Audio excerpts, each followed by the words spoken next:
Tu m'aimes toujours, tu peux pas le nier. Je suis Bonjour et joyeux Noël. C'est encore votre vieux frère, Docteur Daniel. Le but de cette vidéo est de vous parler de l'arithmétique. Qu'est-ce que l'arithmétique? Pour répondre à cette question, nous allons commencer par définir la divisibilité. Et ensuite, après avoir défini la divisibilité de deux nombres entiers relatifs, nous allons passer par... Nous allons parler des propriétés de la divisibilité, qu'on va démontrer ces propriétés. Ensuite, on va donner quelques exemples. Cela va se suivre la division euclidienne.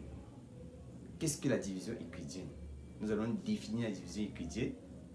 Après avoir défini la division euclidienne, nous allons donner un exemple.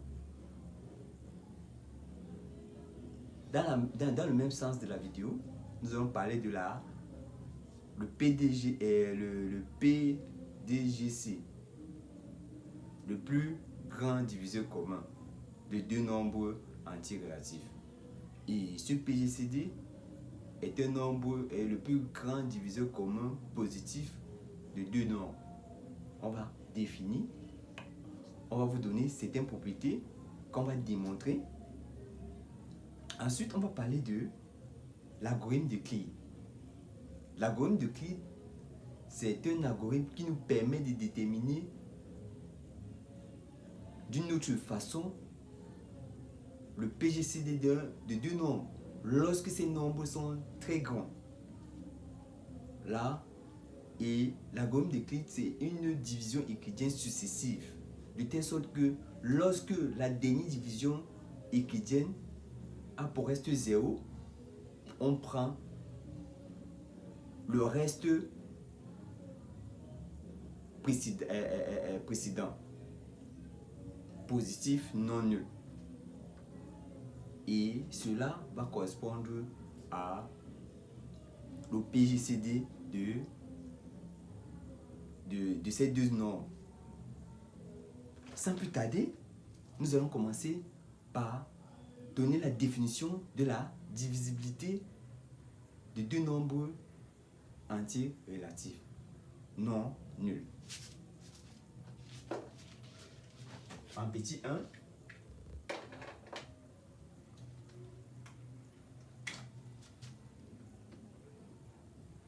divisibilité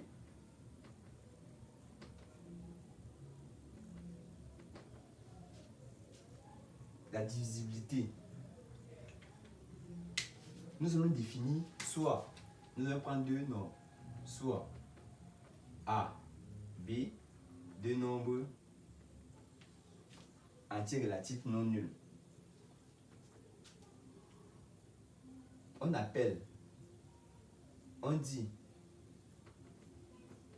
On dit que A est divisible par B si et seulement si il existe un entier naturel, un entier naturel relatif non nul, tel que quoi? Tel que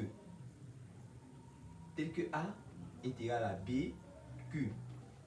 Ça, c'est la définition de la divisibilité de deux nombres. On dit que A, lorsque ces deux nombres-là appartiennent à Z étoile, qui est un entier relatif non nul, on dit que A est divisible par B si seulement il existe un entier relatif non nul tel que l'un s'écrit comme produit des deux autres entiers. Exemple.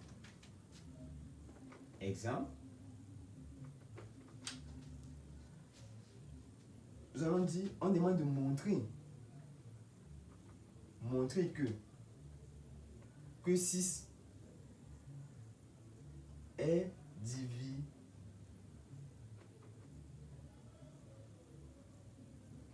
est divisible par 3. Comment démontrer que 6 est divisible par 3? Pour démontrer que 6 est divisible par 3, il suffit de faire une décomposition de 6 par 3. Donc ça veut dire quoi? Ça veut dire 6 est égal à 3 fois 2.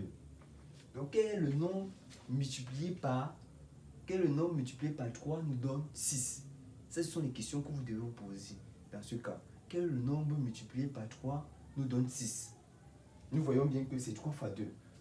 Or, vous voyez bien que 6 est égal à 3 fois 2. Vous voyez bien que c'est sur la forme A est égal à B, Q. Donc il suffit de déterminer Q. On dit 6 est divisible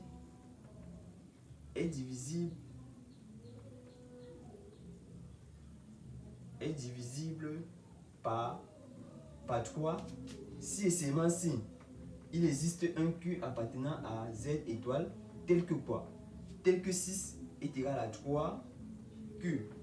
Or 6 c'est encore égal à 3 fois 2 par identification.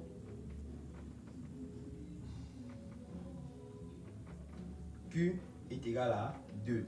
Or 2 est un nombre entier relatif non nul. Donc on peut conclure que donc 6 est divisible par 3. Donc, pour montrer que un nombre est divisible par un autre nombre, il suffit de déterminer le Q. C'est Q qui existe. Il suffit de déterminer ce qui existe. Et lorsque vous finissez de déterminer ce qui existe, vous vérifiez si ce nombre-là appartient à l'ensemble où les deux autres nombres appartiennent. Et là maintenant, vous concluez que les deux nombres-là sont divisibles. Ensuite, nous allons passer par la propriété de la divisibilité, comme appelé petit a. Propriété sur la divisibilité de deux nombres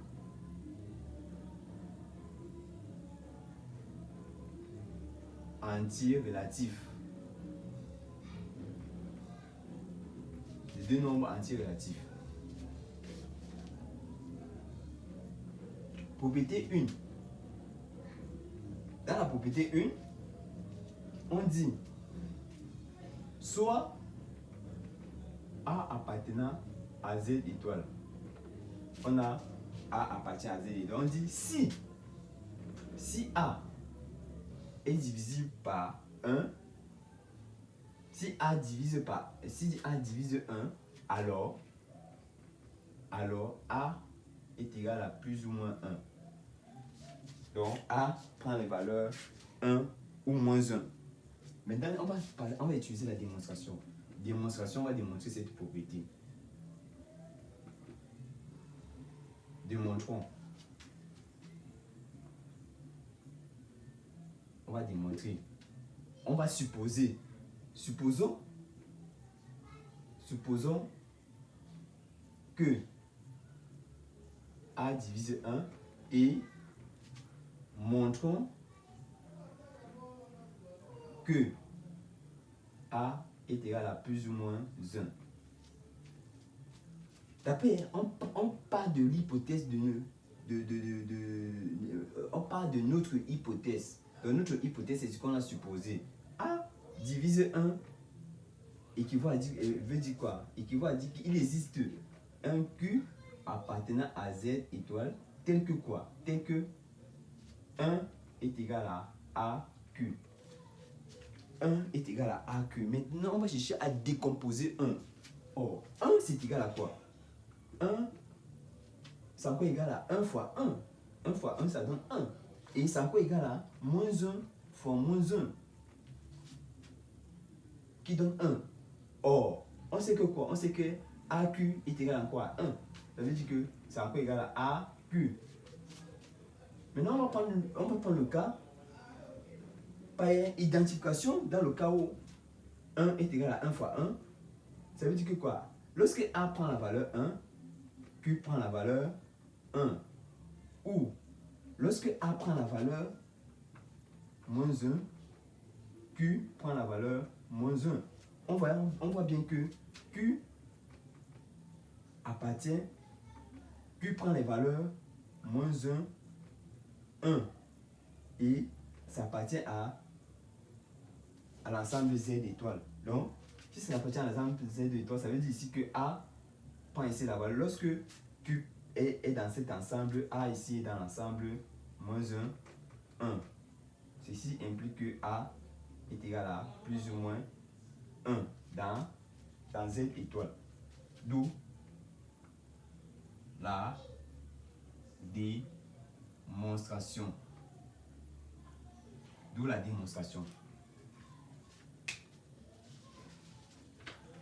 Ensuite, nous allons passer à la deuxième propriété de la divisibilité, P2. Dans la deuxième propriété, on dit quoi? On dit si on prend toujours deux nombres, soit A, B appartenant à Z étoile. On dit si A divise B et B divise A, alors B est égal à plus ou moins A. B est égal à plus ou moins A. Donc on va essayer de démontrer ça. Démonstration. On va supposer. Supposons que A divise B et B divise A. Ça veut dire quoi? Ça veut dire que là, il va exister, d'après la définition de la divisibilité, il va exister un Q1 appartenant à Z étoile, tel que quoi? Tel que B est égal à A Q1. Ici, il va exister un Q2 appartenant à Z étoile, tel que A est égal à B Q2. Ensuite, comment chercher le rapport qui va lier Q1 et Q2? On cherche à déterminer Q1 et Q2. Comment déterminer Q1 et Q2? Nous allons distinguer nos deux équations. Alors la première équation, alors la deuxième équation. Nous voyons bien que en multipliant soit la première équation par Q2 ou en multipliant la deuxième équation par Q1, nous allons avoir une relation qui lie directement Q1 et Q2. On va prendre la première équation. En multipliant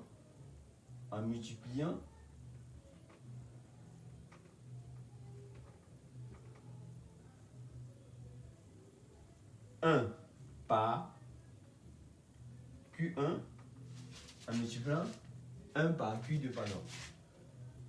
On a deux points. On va voir B Q2 est égal à A Q1 Q2. Lorsque j'ai multiplié la première équation par Q2, j'ai obtenu B Q2 est égal à A Q1 Q2. Or, nous voyons bien que BQ2, c'est encore quoi? C'est encore quoi? On remplace BQ2 par sa valeur parce que la deuxième équation nous dit BQ2 est égal à A. Donc on remplace par la deuxième équation. Donc tout ceci encore est égal à A. Ceci implique quoi? Ceci implique qu'en prenant ceci, nous aurons A est égal à A Q1 Q2. Ceci implique quoi? En simplifiant, on va voir 1 est égal à Q1 Q2. Nous voyons bien que ça ressemble encore à la première propriété. Oh, ça ressemble encore à la première propriété. Donc ça veut dire quoi? Ça veut dire soit Q1 divise 1, soit Q2 divise 1.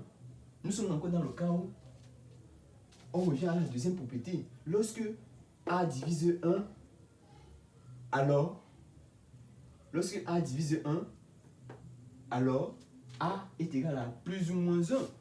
Donc ça veut dire qu'on va exploiter cette propriété. Donc ça veut dire que quoi? Ça veut dire que Q1 divise 1 ou Q2 divise 1. On peut en faire que ça. Q1 divise 1 ou Q2 divise 1. Ceci veut dire quoi? Ceci veut dire que d'après la propriété précédente qu'on avait eu à démontrer, ça veut dire que Q1 est égal à plus ou moins 1 ou Q2 est égal à plus ou moins 1. En remplaçant maintenant soit Q1 par sa valeur dans notre expression 1 ou bien Q2 par sa valeur dans notre expression 2, on va voir directement cette expression. Donc, je vais choisir, remplacer plutôt Q1 dans notre expression 2. En remplaçant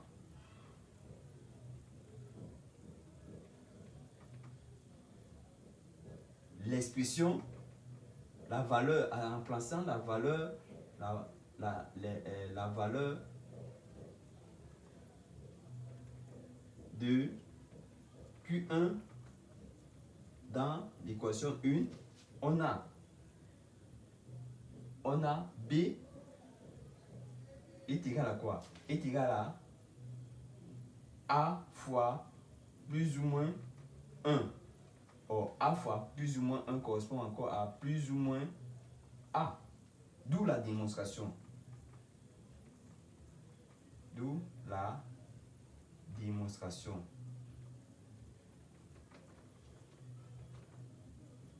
D'où la démonstration. Ensuite,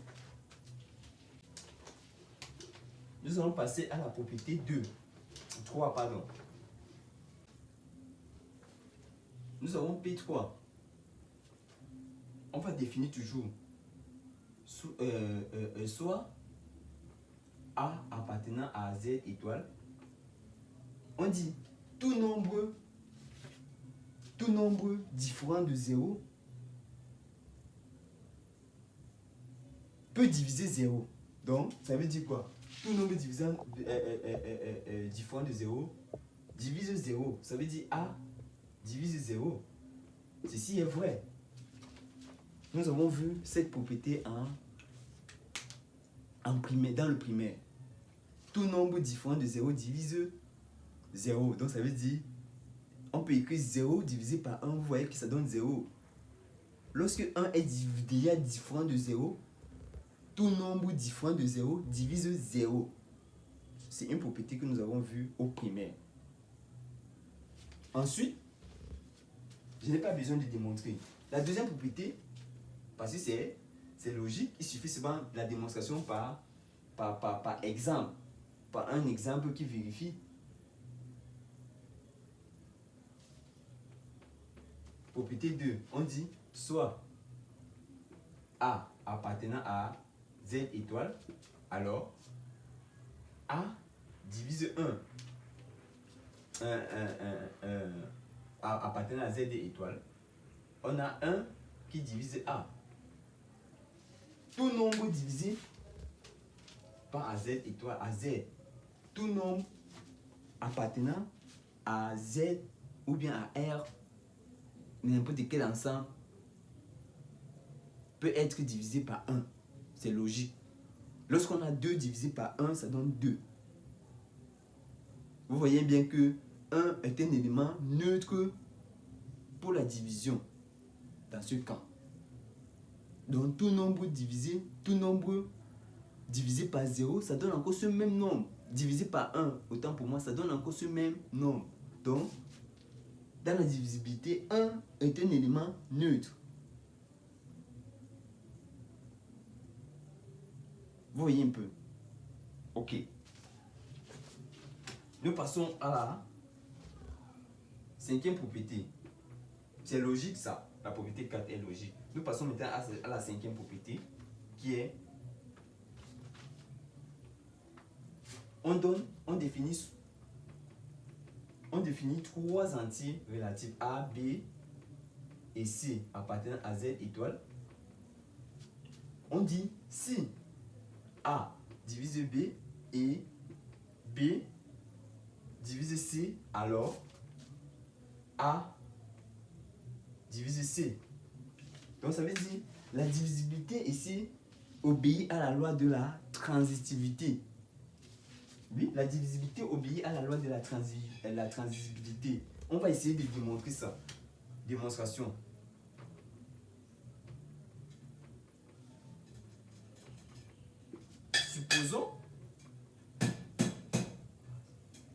Supposons que A divise B et B divise C. Puis, montrons que A divise C. Comment montrer? On a supposé que A divise B et B divise C. Et on veut montrer que A divise C. Nous allons toujours utiliser la définition de la divisibilité. On va prendre A divise B et B divise C. Ceci implique quoi? Ceci implique qu'il existe deux courbes. Q1, Q2, tous appartenant à Z étoile, tel que quoi? Tel que B est égal à A, Q1 et B est égal à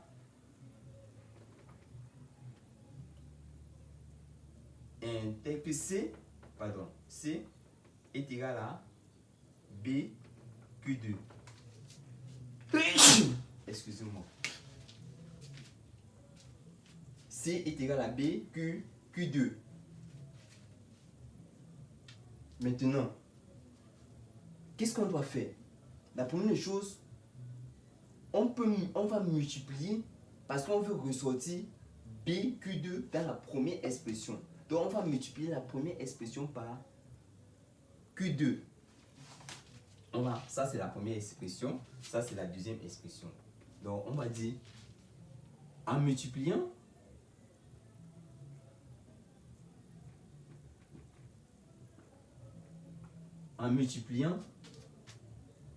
la première équation par Q2, on a 2 points. Nous aurons B, Q2 est égal à A, Q1, Q2.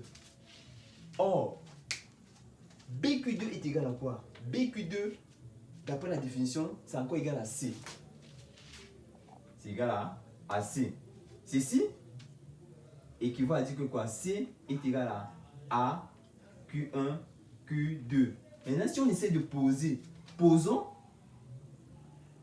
Q est égal à Q1, Q2. Oh, regardez bien. Q1 et Q2 appartiennent tous à Z étoile. Si Q1 et Q2 appartiennent tous à Z étoile, ça veut dire que quoi? Le produit de Q1 et Q2 va ici appartenir à Z étoile. Donc, ça veut dire que ceci appartient à Z étoile. Donc, on vient de dire le Q compose A appartient à Z étoile. Donc, on peut écrire C est égal à Q. Or, vous voyez bien que Q appartient à Z étoile et on a C est égal à AQ. Ceci correspond à la définition de la divisibilité. Donc, ça veut dire que quoi? Ceci implique quoi? Ceci implique que A divise C. D'où la démonstration.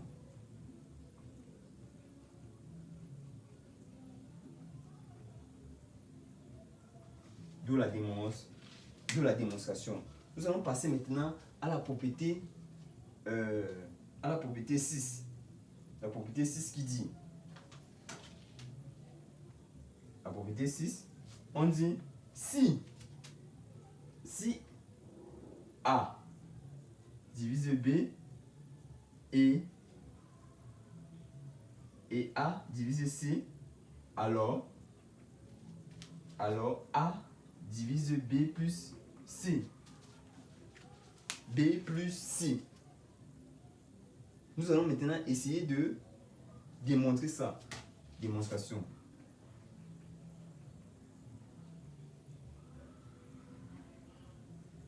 On va supposer, supposons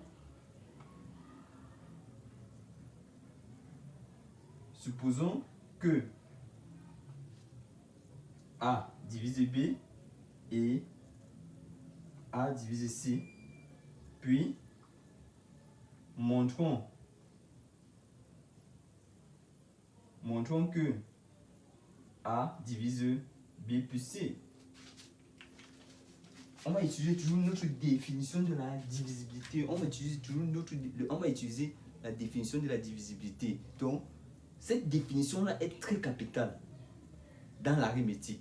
Donc, vous devez toujours, quand vous posez une question, quand vous posez une question à résoudre, vous devez toujours vous poser la question de savoir c'est quelle propriété qu'on va utiliser. Est-ce que c'est une propriété de la divisibilité? Est-ce que c'est une propriété des propriétés qui concernent l'arithmétique? Donc ici, on va prendre la définition de la divisibilité. A divisé B et A divisé C, c'est équivaut à dire que quoi? Qu'il existe Q1, Q2 appartenant à Z étoile, bas Z étoile, tel que quoi? Tel que B est égal à A, Q1 et C est égal à A, Q2. Vous voyez bien. Ce qu'on veut montrer, qu'est-ce qu'on veut montrer? On veut montrer B, que A divise B plus C. Donc ça veut dire que quoi? Ça veut dire la première expression qu'on va additionner à la deuxième expression. Donc ça veut dire, si on calcule B plus C, parce que dans l'objectif, dans un exercice, essayez toujours de voir ce qu'on veut. C'est-à-dire, qu'est-ce qu'on veut? Quelle est la propriété qu'on va utiliser pour atteindre l'objectif de ce qu'on nous a demandé? C'est un livre conseil de commencer en bas, donc à la conclusion finale, pour remonter jusqu'à l'énoncé. Ceci maintenant vous permet maintenant d'identifier la propriété que vous devez y utiliser. On va calculer B plus C. On a B plus C. Ça veut dire on va remplacer B par son expression et C par son expression. B est égal à quoi? B est égal à A, Q1 plus C est égal à quoi? A, Q2. En factorisant par A, ça va faire A facteur de Q1 plus Q2. Là, nous avons B plus C est égal à A facteur de Q1 plus Q2. En posant maintenant, si on posons Q est égal à Q1 plus Q2. Or, nous voyons bien que quoi? Q1 appartient à Z, Q2 appartient à Z. Donc, l'addition de ces nombres-là vont ici appartenir à Z. Ça va faire Z étoile. Ensuite, ceci implique que quoi? B plus C, on aurait écrit ça normalement en remplaçant Q1 plus Q2 par sa valeur, ça va faire A, Q. Nous voyons bien que ceci, nous avons Q qui appartient à Z étoile et que on a B plus C qui est égal à A, Q. Ça veut dire que quoi? Ça veut dire que ceci correspond à la définition de la divisibilité. Donc, on peut conclure directement que A divise B plus C. D'où la démonstration.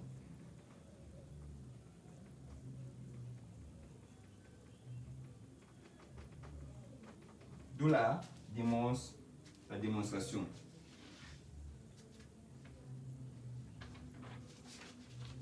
D'où la démonstration. Ensuite, nous venons de montrer, nous venons de définir la divisibilité. Ensuite, nous avons établi les propriétés concernant la divisibilité. Ces propriétés qu'on les a démontrées.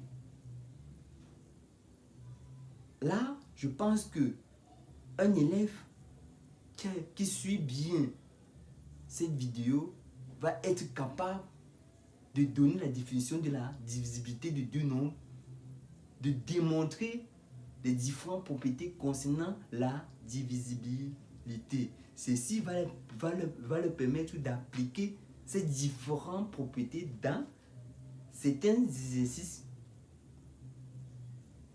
qui vont résoudre. Ensuite, nous passons au petit 2 qui va être intitulé la division euclidienne. Petit 2. Division euclidienne. La division euclidienne. Nous allons définir ce qu'on appelle division euclidienne. On dit soit A, B appartenant à Z étoile. A, B appartient à Z étoile. On appelle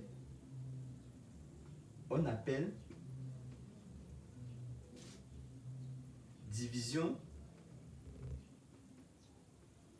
euclidienne de A par B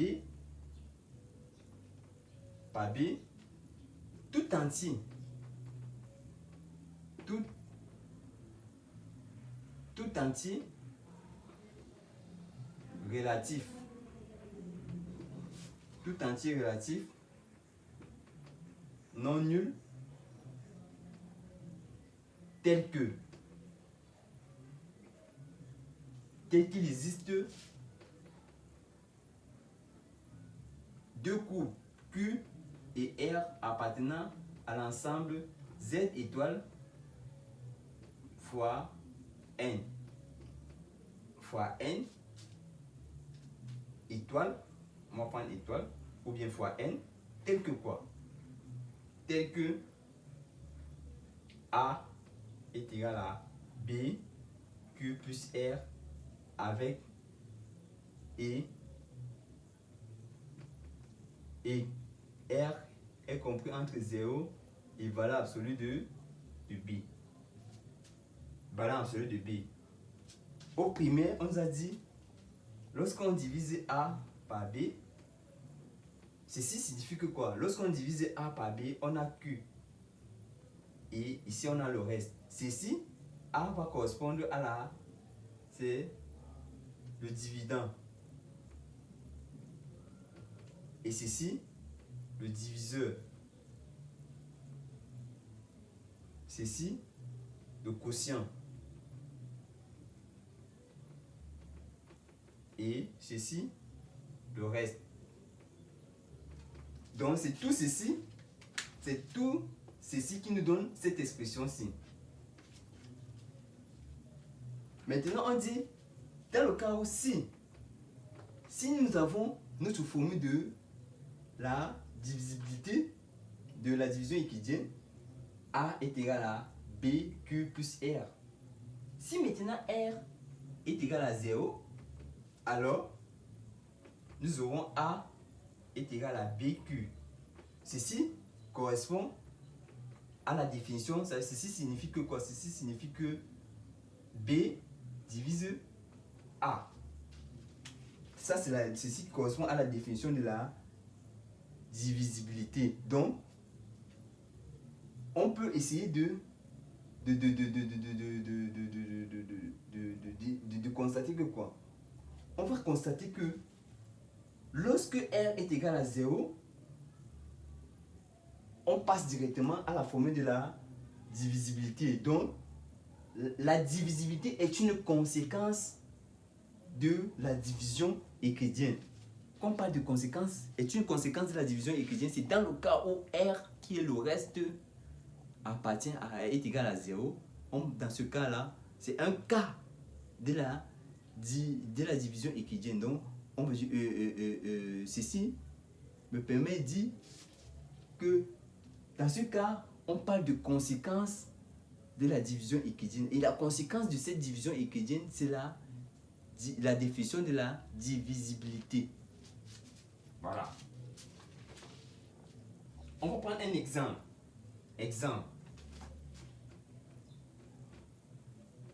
On demande de déterminer le reste de la division euclidienne. Déterminer le reste de la division euclidienne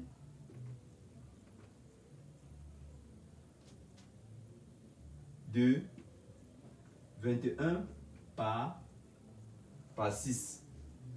Pour déterminer le reste de la division euclidienne, soit on utilise la méthode du primaire. Ça veut dire quoi? On va voir 21 divisé par 6.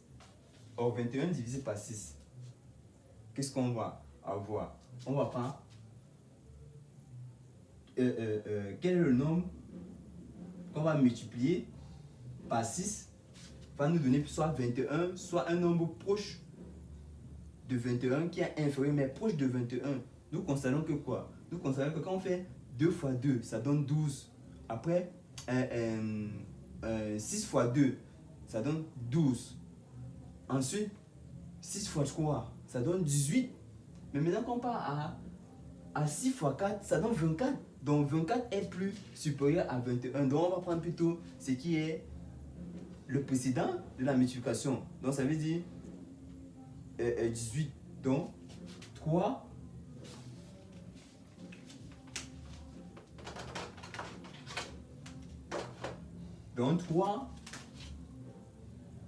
fois 6, ça fait 18. On a 18. On fait maintenant 21 moins 18. 21 moins 18. Nous constatons que quoi? 21 moins 18 donne 3. Donc, on va écrire 21 est égal à 6 fois 3. 6 fois 3, plus maintenant le reste qui est 3. Nous constatons que notre reste là est un entier. Parce que le reste doit être un entier.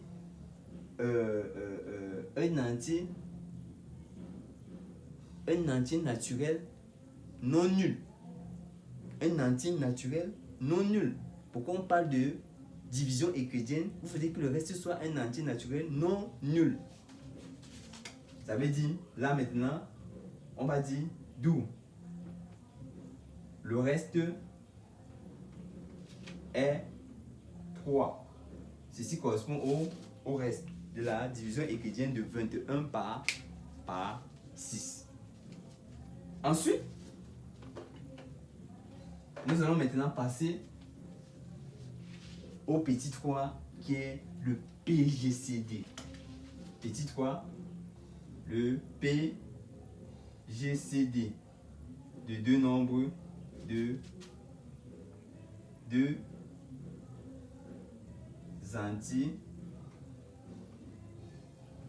entiers relatifs. De deux entiers relatifs. Maintenant, on va chercher à... Qu'est-ce que le PGCD de deux entiers relatifs? Nous allons chercher à définir ce qu'on appelle PGCD de deux entiers relatifs. On va définir soit A, B appartenant à Z étoile. On appelle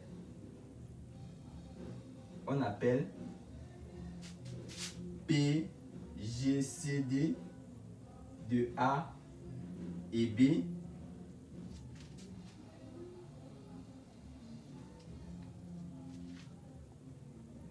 tout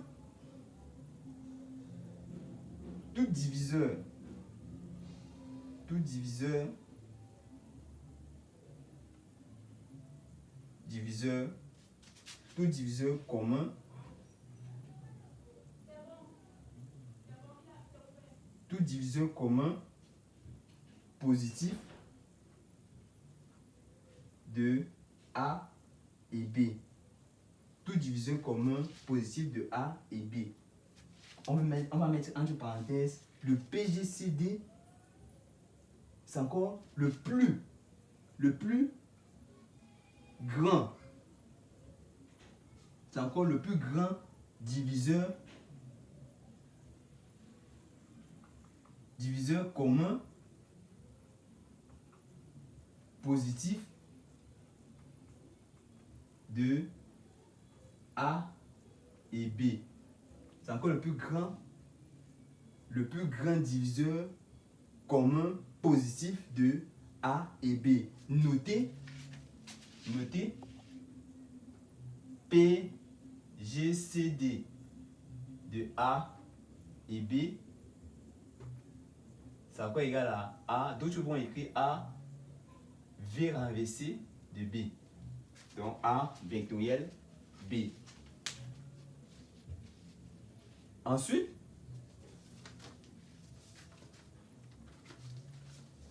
on va prendre un exemple. Exemple.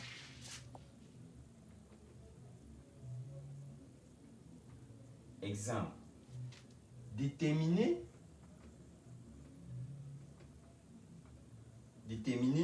le PGCD de 21 et 14. On va déterminer le PGCD de 21 et 14. La première chose, je vais d'abord définir l'ensemble des diviseurs. On appelle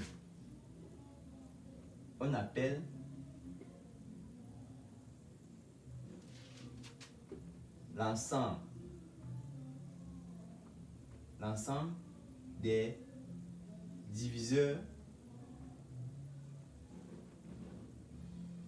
des diviseurs positifs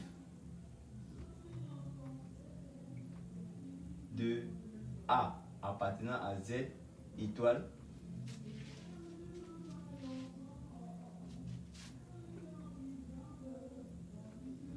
tout entier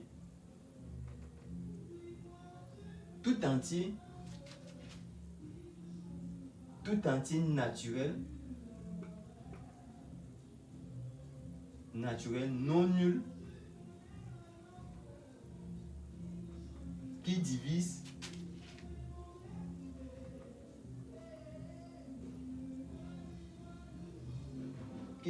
A. Tout entier naturel non nul qui divise A. Ça veut dire quoi? L'ensemble, on va noter ça comment? L'ensemble des diviseurs de A positifs, c'est... On a d'abord, quel est le nombre qui divise 1?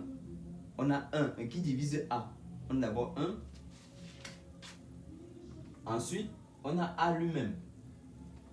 C'est ça qu'on appelle ensemble des diviseurs positifs. Donc, on va chercher maintenant, on revient à notre exemple.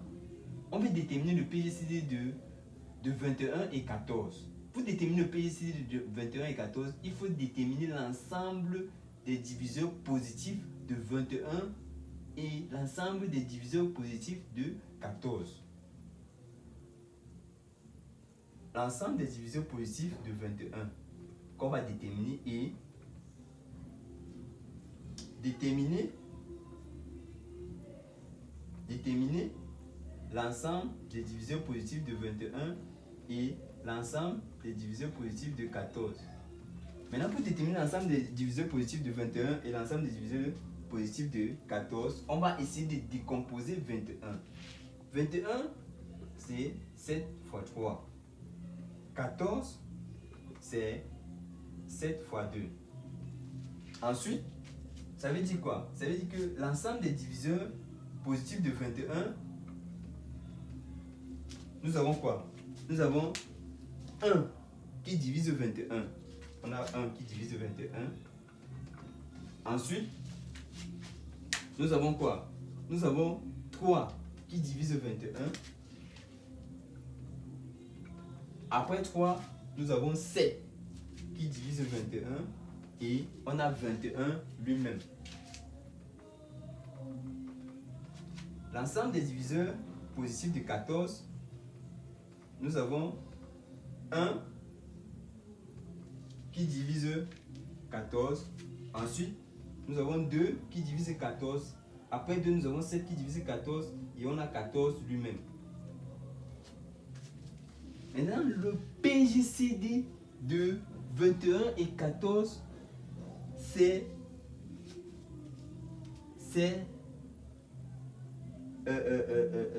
le plus grand diviseur positif commun de 14 et 21. Donc ça veut dire quoi? Si tu veux calculer le PGCD de 21 et 14, c'est l'ensemble d'intercessions des diviseurs positifs de 21 inter l'ensemble d'intercessions des diviseurs positifs de 14. Donc ici on va prendre le plus grand des diviseurs positifs. Regardez bien ce que ça va donner. Nous avons PGCD de 21 et 14. C'est-à-dire à l'ensemble. On se place à l'ensemble des diviseurs positifs de 21 et l'ensemble des diviseurs positifs de 14. On identifie des nombres qui se ressemblent, qui est à la fois un ensemble de diviseurs, qui est dans l'ensemble des diviseurs positifs de 21 et l'ensemble des diviseurs positifs de 14. Nous avons 1 d'abord, 1 qu'on encadre. Ensuite, on cherche 3. Il n'y a pas 3 ici. 2, il n'y a pas 2 ici. 7, il y a 7 là. On encadre. Il y a 21, il n'y a pas 21 ici. Il y a 14, il n'y a pas 14 ici. Donc ça veut dire, donc ensemble, c'est 1 et 7. Maintenant, notre PGCD va correspondre à quoi? Va correspondre au plus grand diviseur positif. Parmi 1 et 7, qui est le plus grand? Parmi 1 et 7, qui est le plus grand? On voit que quoi? On voit que c'est 7 qui est le plus grand. Donc, on va voir PGCD de 21 et 14 est égal à 7. Nous venons de vous montrer comment déterminer le PGCD de deux nombres en utilisant l'ensemble des diviseurs positifs. Ok. Nous passons maintenant à ce qu'on appelle la propriété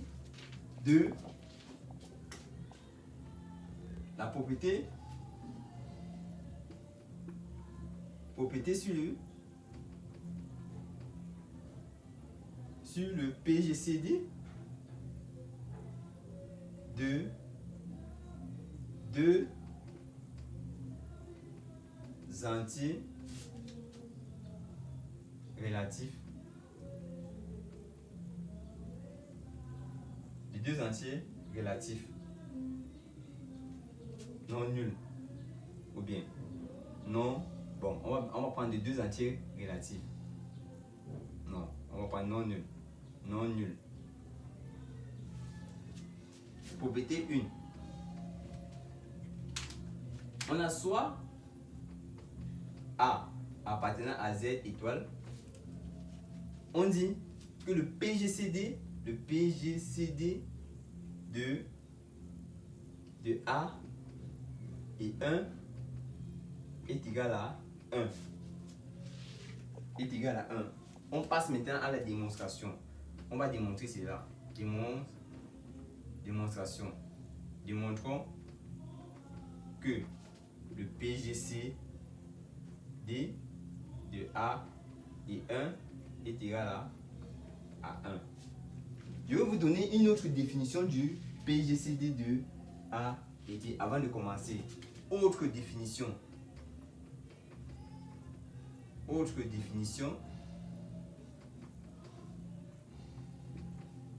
du PGCD de deux nombres A et B. Autre définition. On dit quoi? On va poser. On va dire. On appelle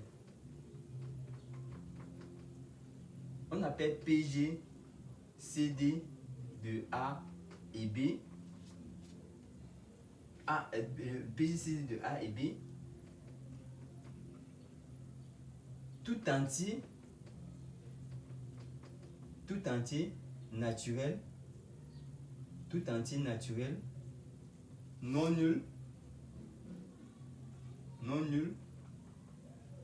D, tout entier naturel non nul D, tel que quoi? Tel que D, tel que D divise A à la fois A et à la fois B, tel que D divise à la fois A et à la fois B. Ensuite, puis, le PGCD de A et D et B, pardon, est égal à D. Ça, c'est une autre définition du PGCD de deux nombres.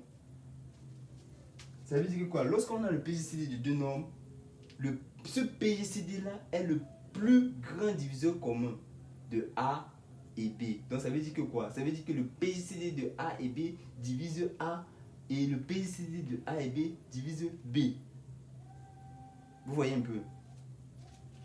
Quand on parle, je me répète, quand on parle de PGCD de A et B, le PGCD de A et B, c'est le plus grand diviseur commun. Donc ça veut dire que quoi? Ça veut dire que le PGCD, la valeur du PGCD de A et B divise à la fois A et B. C'est ce que ça signifie. C'est justement pour ça que j'ai posé un entier naturel non nul qui est D, qui est égal au PGCD de A et B. Ce D là redivise à la fois A et B. Comme ça divise à la fois A et B, ça divise à la fois A et B et ça divise à la fois A et B. Ça veut dire que quoi? Lorsqu'on a A, lorsqu'on a D divise A et D divise B, ça veut dire qu'il va exister un A1 appartenant à Z étoile tel que quoi? Tel que A est égal à A1 D. Il va exister un A2 appartenant à un B1 appartenant à Z étoile tel que B est égal à B1 D avec le PGCD de ces deux nombres là A1 B1 est égal à 1 avec le PGCD de A de ces deux nombres là est égal à 1. Mais ce qui nous intéresse, ça c'est une autre définition du PGCD de A et B. Mais c'est pas ça qui nous intéresse. C'était juste pour vous montrer qu'il existe encore d'autres définitions du PGCD. Ceci, on va utiliser ça peut-être dans la vidéo précédente. Ça c'était juste une parenthèse. Maintenant on passe, on veut déterminer le PGCD, on veut déterminer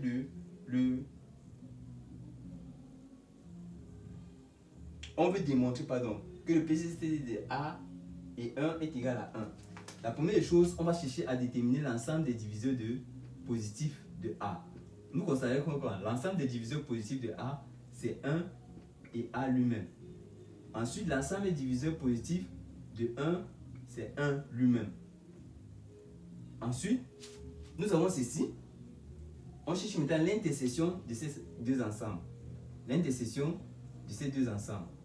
Inter, c'est égal à 1. Maintenant, il y a seulement une seule valeur. On voit que cette valeur-là est le seul diviseur positif, est le plus grand diviseur positif de A et 1. Donc ça veut dire que quoi? Le PGCD de A et 1, c'est exactement 1. D'où la démonstration. On va maintenant prendre de la démonstration. Nous passons maintenant à la propriété 2. La propriété 2 qui stipule que quoi? Qui stipule que lorsqu'on a A, soit A et K appartenant à Z étoile, on dit le PGCD J'assume que le PGCD de le PGCD de A et KA c'est égal à A. Dans ce cas, le PGCD de A et KA est égal à A. Première méthode, on va chercher à déterminer l'ensemble des diviseurs de A. L'ensemble des diviseurs de A, c'est 1 et A lui-même. Ensuite, l'ensemble des diviseurs positifs des KA, nous allons constater que quoi? Que c'est 1, A, K et KA. Ensuite, en faisant l'intersection de ces deux ensembles, nous aurons 1 et A. Or, on va prendre le cas où A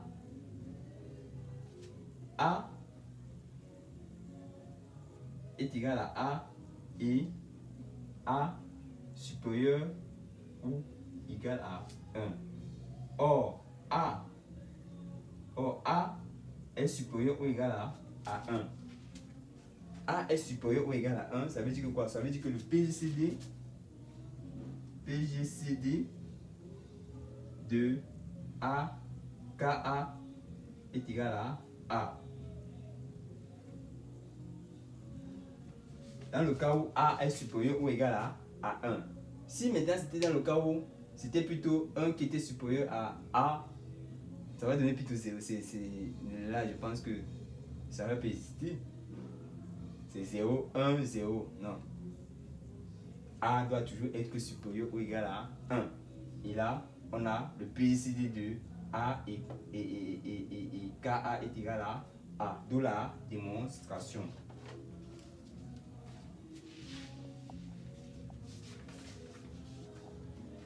Nous passons maintenant à la propriété suivante.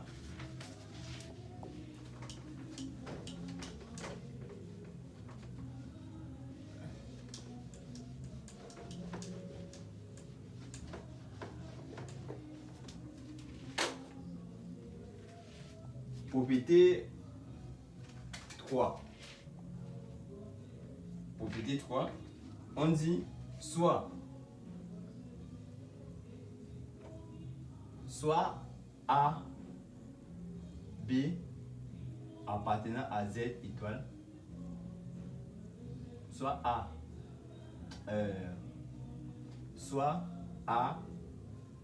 et K appartenant à Z étoile. On va utiliser toujours la même propriété. Le PGCD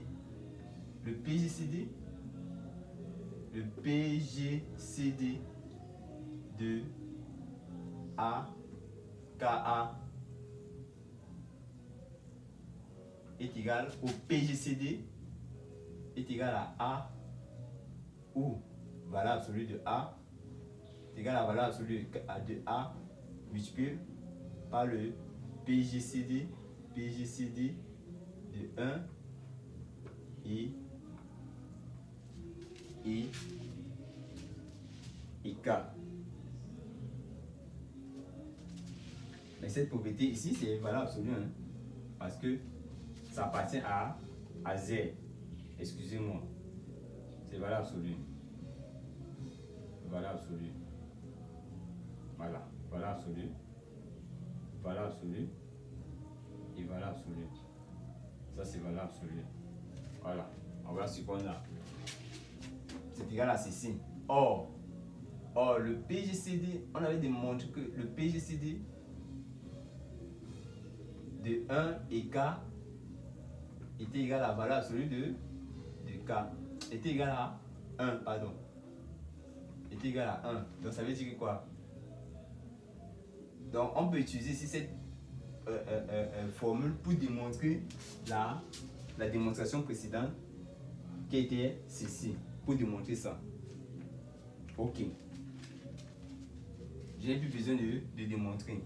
On va passer à l'autre propriété qui dit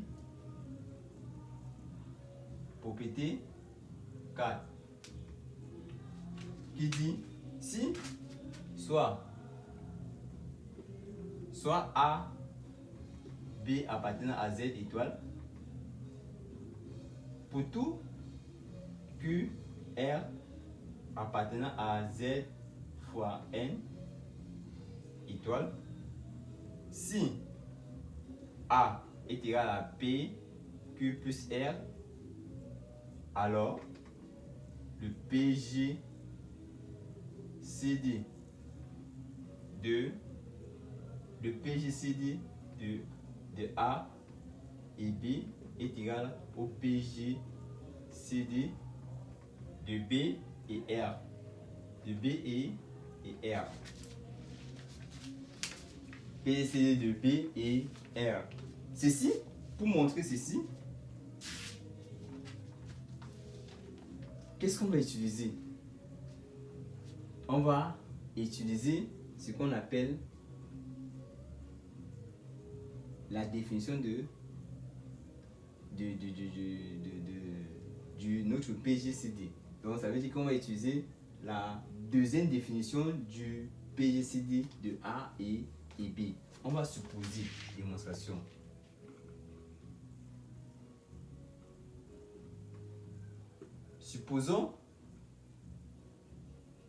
Supposons que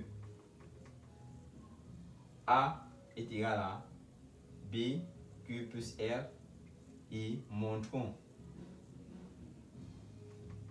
que le PGCD de A et B est égal au PGCD de B, R. De BR. Comment montrer cela? La première des choses, on va utiliser la définition du PGCD. On va posons PGCD de A et B est égal à D. PGCD de A et B est égal à D. Là, dans la deuxième définition, j'ai dit le PGCD de deux nombres est le plus grand diviseur commun. Ça veut dire que quoi? Ça veut dire la valeur du PGCD divise à la fois A et B. Donc ça veut dire que quoi? Ça veut dire que lorsque on a PGCD de A et B est égal à D, ceci équivaut à dire que quoi? Ceci équivaut à dire que D divise à la fois A et D divise B. D'après la définition de la divisibilité, nous aurons, il va exister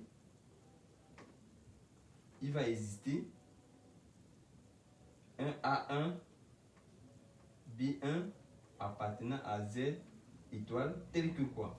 Tel que nous aurons A est égal à A1, D et B est égal à B1, D est égal à B1, D avec le PGCD de A1, B1 est égal à 1 avec le PGCD de A1, B1 est égal à 1. Mais ceci nous ça nous intéresse pas trop.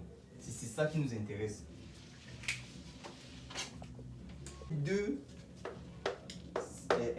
Ces deux équations, en utilisant ces deux équations, on prend la deuxième équation, on prend plutôt la première équation, pardon, qu'on remplace A par sa valeur. Or, A est égal à quoi? A est égal à B plus est égal à BQ plus R. Je prends la première équation. A est égal à Q est égal à A1D qui correspond à quoi? Or, ceci c'est encore égal à quoi? C'est égal à B Q plus R qui est égal à A1 Q. Ensuite, je prends la deuxième équation. Or, B est égal à quoi? B est égal à B1D. Je remplace B1 par sa valeur. Ça va faire en sorte que quoi? Ça va faire en sorte que nous aurons quoi? Nous aurons, en remplaçant ceci, B par sa valeur, ça va faire B1QD plus R est égal à A1D. En traversant ceci de l'autre côté, ça va faire R est égal, en déterminant R, en tirant R, ça va faire R est égal à quoi? AD moins B1QD. En factorisant par D, nous aurons A1 moins B1Q. Hein? Si on posons, on va poser un Q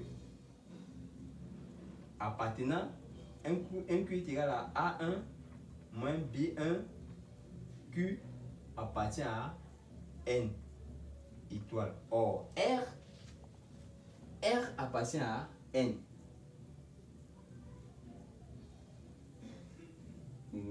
Bon, appartenant à Z.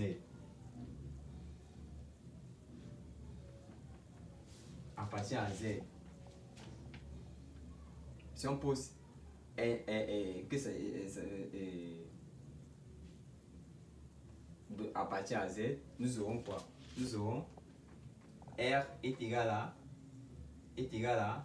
à Q.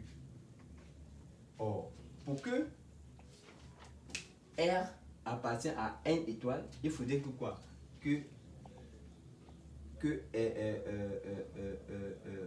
On va poser les conditions. Si A est inférieur à 0 et Q est inférieur à 0, ça va impliquer que quoi? Ça va impliquer que R est égal à Q qui appartient à N. Appartient à N étoile. Ça va appartenir à N étoile. Ceci va impliquer que quoi? Que A divise R. Pardon. C'est plutôt D. Hein. Que D divise R. Voilà. Maintenant, quelle est la condition? Pour que ceci vérifie, il faudrait que notre Q, il faudrait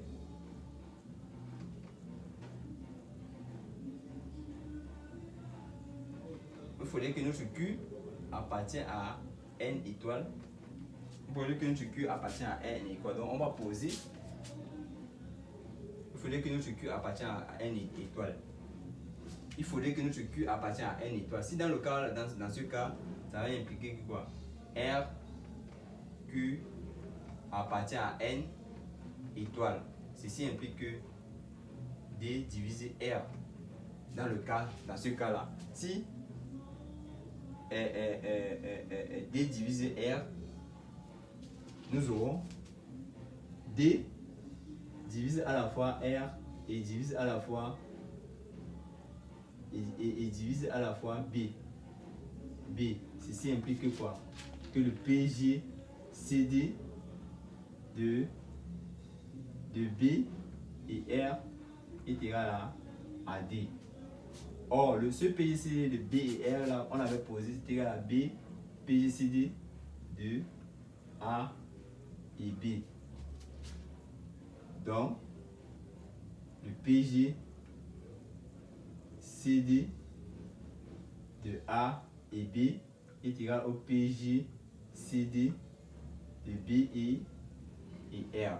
D'où la démonstration. D'où la démonstration.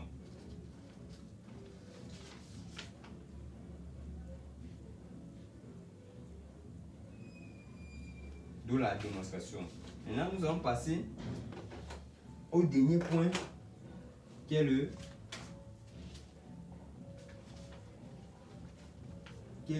petit b qu'on va appeler algorithme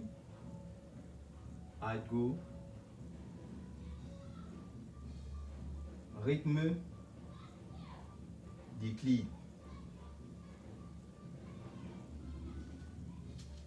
d'Euclide. L'algorithme d'Euclide. Cet algorithme nous permet de déterminer le PGCD des nombres très grands. Donc c'est une division euclidienne simultanée ou bien successive. C'est une division euclidienne successive de certains nombres pour aboutir à un reste non nul.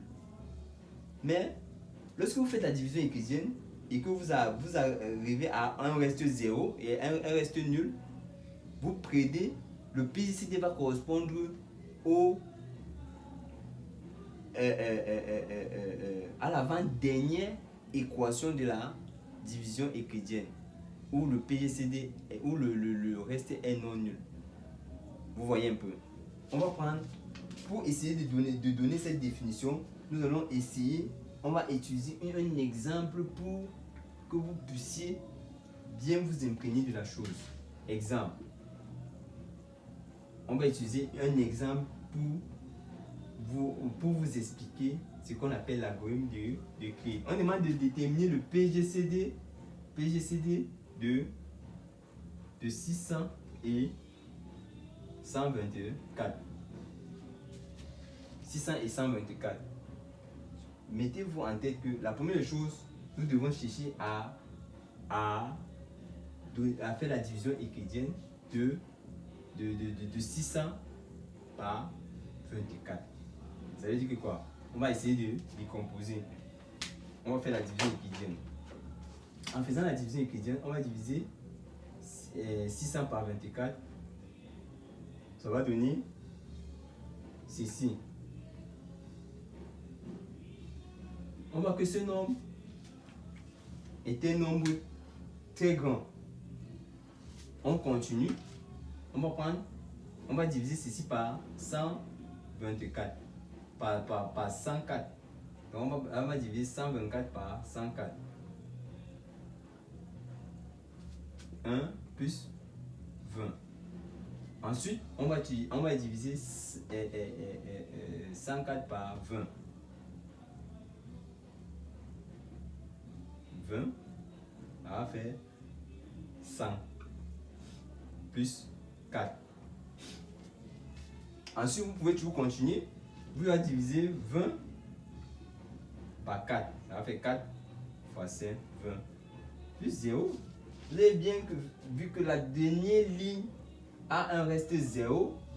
Donc, notre PGCD va correspondre à la ligne précédente qui est cette ligne. Parce que le PGCD de deux nombres, lorsqu'on utilise la division euclidienne, c'est égal au reste non nul. C'est égal au reste non nul qui est positif.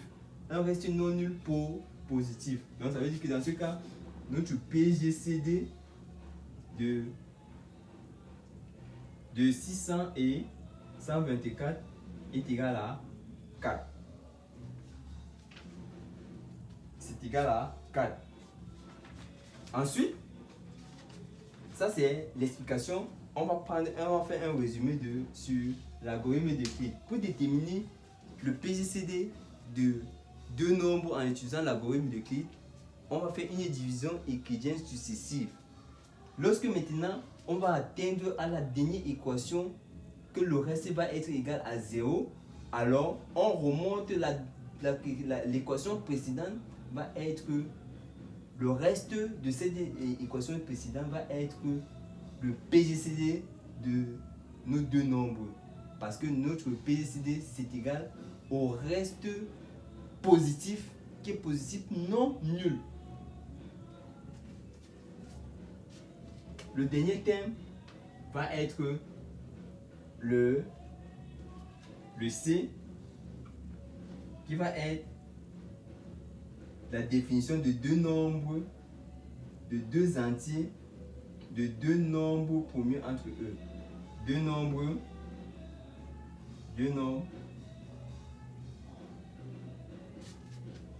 Deux entiers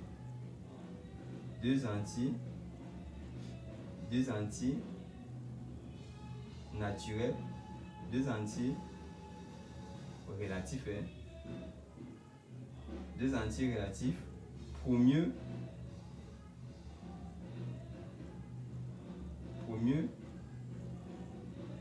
entre eux.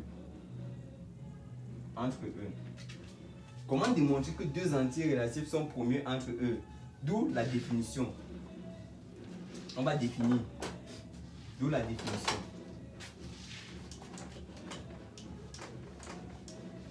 D'où la définition.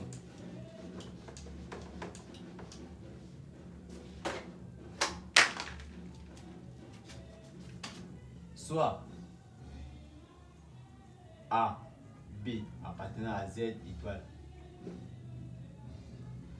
On dit que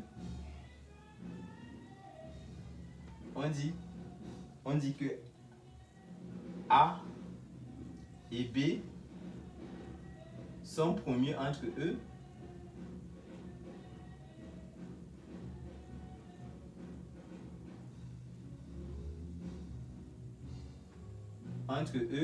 si et seulement si le PGCD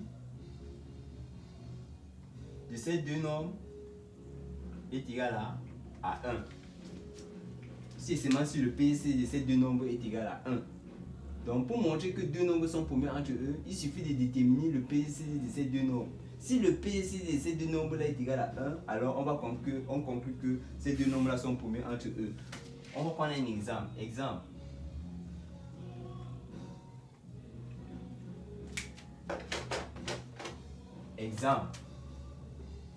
Démontrer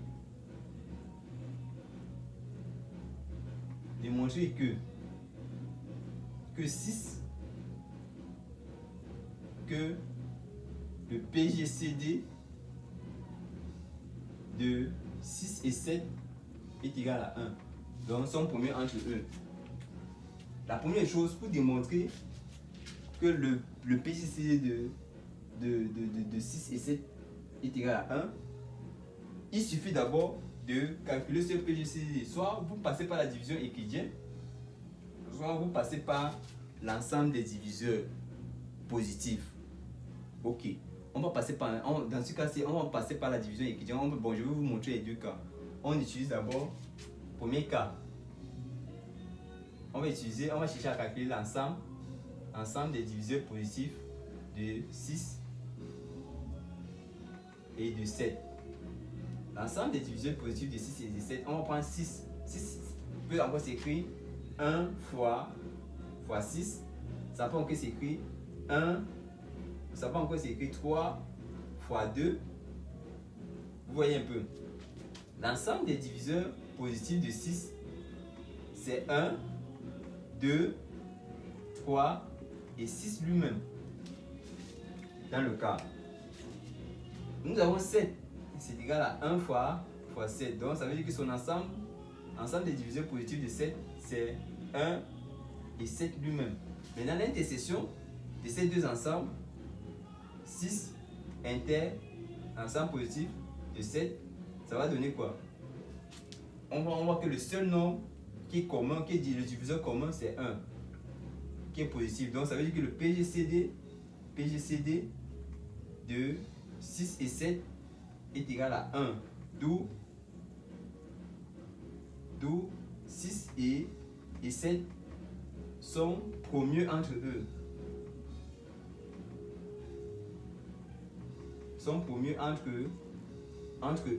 On va prendre un deuxième cas. On va prendre maintenant le cas où on va utiliser la division euclidienne.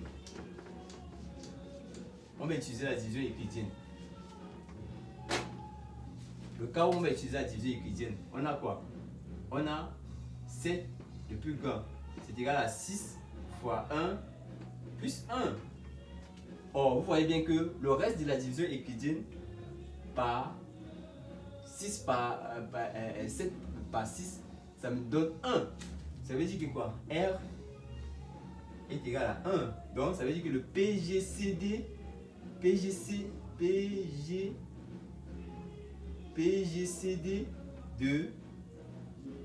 de 6 et 7 est égal à 1.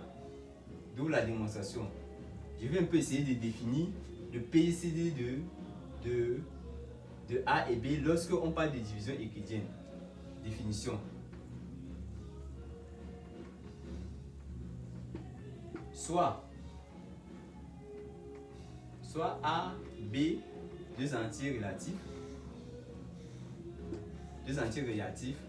tels que quoi?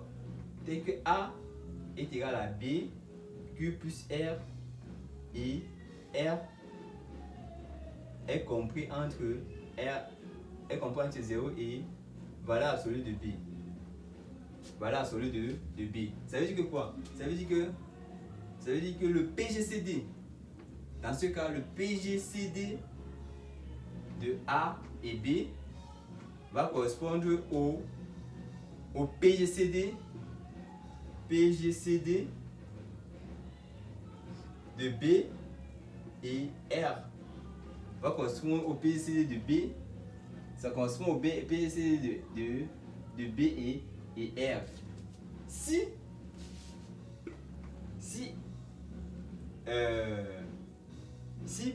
R est strictement inférieur à valeur absolue de B, si R est strictement inférieur à valeur absolue de B, alors le PGCD de A et B, qui est égal au PGCD de B et R, va être égal à R. Ça, c'est la définition dans le cas où on a une division euclidienne et qu'on va déterminer le PGCD de A et B. Nous sommes à la fin de l'objectif de notre vidéo, qui est notre première vidéo sur l'arithmétique. Je vais faire un résumé. Dans l'arithmétique, on a commencé par parler de la divisibilité. On a défini ce qu'on appelle la divisibilité. On a donné un exemple pour que vous puissiez vous imprégner pour que vous puissiez mieux comprendre cette définition. On vous a donné un exemple, on a résolu l'exemple.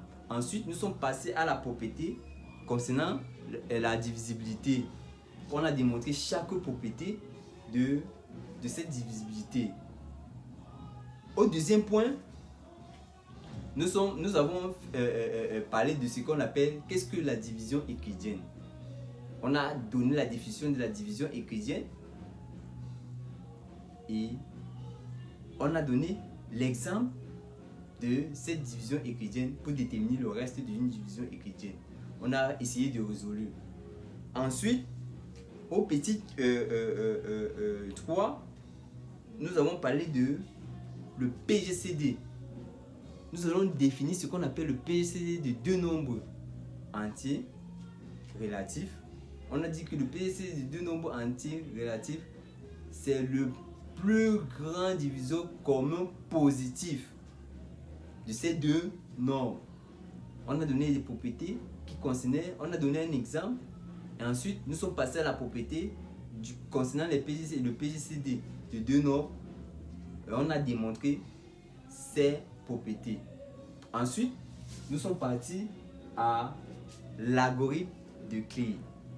L'algorithme d'Euclide, on a constaté qu'avec l'algorithme d'Euclide on utilise l'algorithme d'Euclide pour déterminer le PGCD des nombres très grands. C'est une division successive de ces nombres qui détermine l'algorithme d'Euclide. Et on a constaté qu'en utilisant l'algorithme d'Euclide, le dernier reste de l'équation, lorsque le reste on utilise l'algorithme d'Euclide en utilisant la division euclidienne, lorsque on a une équation de cette division euclidienne qui a pour reste 0, alors l'équation précédente où le reste est non nul va correspondre au PGCD de ces deux nombres. Ensuite, nous avons parlé de deux nombres premiers. On a défini qu'est-ce qu'on appelle deux nombres premiers. Deux nombres sont premiers entre eux si et seulement si quoi? On a dit que deux nombres sont promus entre eux si et seulement si le PCD est égal à 1. Et que on a essayé d'utiliser un exemple pour que vous compreniez la définition. Et en ricochet, entre parenthèses, nous avons essayé de définir une autre forme du PCD. Donc c'est encore une autre forme de l'algorithme de Cline. On a dit, lorsque on a une division euclidienne de deux nombres et que le reste de cette division euclidienne est positif et c'est supérieur au nombre qui divise l'autre nombre, donc c'est supérieur à B, c'est inférieur plutôt à B, alors notre PGCD de A et B est égal au PGCD de B et R qui est égal à R. Pour ceux qui ont, je sais toujours qu'il y a toujours ceux qui aiment la vidéo. Ils disent que je l'ai fait rire. C'est vrai. C'est quand même ici l'objectif. Pour que vous aimez quand même la vidéo, vous likez, vous abonnez et vous partagez. Le seul conseil que je veux vous dire, la vidéo est gratuite. C'est gratuit. La seule paye, c'est de partager et vous abonner. C'est tout ce que je vous demande. Pour que je puisse avoir le courage de continuer d'autres vidéos qui seront plus intuitives, très intuitives même. Parce que j'envisage, dès que je vais finir avec le programme de la terminale, on va commencer à traiter les épreuves type sujet des différents bacs, des différents examens. On va commencer à traiter. Abonnez-vous massivement. J'ai envie d'atteindre 100 abonnés. Et là maintenant, je vais programmer les jours où je vais faire les lives. Vous serez disponible à me poser n'importe quelle question et je vais répondre à ces questions en utilisant toujours ce tableau, en démontrant, en vous montrant les différentes étapes à suivre pour aboutir à la solution. Si vous avez aimé cette vidéo, likez, partagez, abonnez-vous. Je suis ici sur TikTok. Mon compte, mon adresse TikTok c'est Intelligentsia Corporation Gabon. La même chose avec Instagram, Intelligentsia Corporation Gabon. Allez chercher, allez vous abonner, partagez, likez. C'est ce, j'attends toujours que vous me fassiez les critiques. Écrivez en commentaire. C'est ce, que Dieu vous bénisse. Bye bye. Tu m'aimes toujours, tu peux pas le nier. Je suis toujours